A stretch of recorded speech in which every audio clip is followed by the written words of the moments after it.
4 فيتامينات بتساعد على تقوية الذاكرة وزيادة التركيز والذكاء.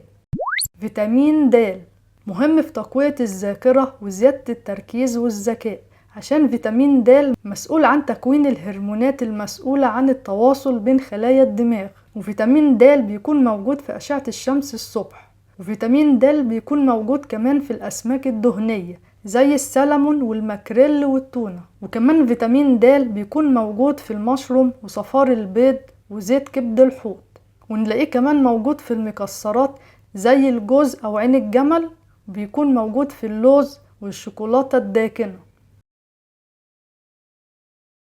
فيتامين ب12 مهم في تقوية الذاكرة وزيادة التركيز والذكاء، عشان فيتامين ب12 بيساعد في تكوين المواد الكيميائية العصبية اللي تساعد خلايا المخ في التواصل مع بعض. وحالة نقص فيتامين ب12 بيحصل ضعف الذاكرة. وفيتامين ب12 بيكون موجود في المكسرات زي الفول السوداني واللوز، وموجود في حاجات تانية زي المشروم والبنجر والبطاطس. وفيتامين ب12 موجود في الفاكهة زي التفاح والموز والتوت الأزرق والبرتقال.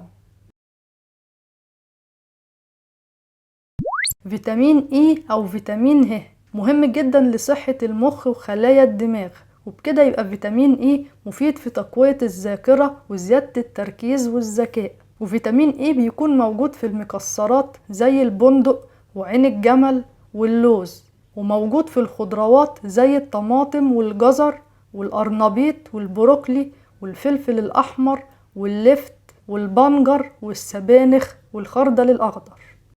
أوميجا 3 مهم جدا في سلامة خلايا الدماغ، وبيقوي الروابط بين خلايا الدماغ، وبيساعد في وجود مواد كيميائية عصبية. والأوميجا 3 بيكون موجود في الفاصوليا البيضاء، ونلاقيه كمان في المكسرات زي الجوز أو عين الجمل والصنوبر والكاجو واللوز والفستق واللب الأبيض أو بذور اليقطين.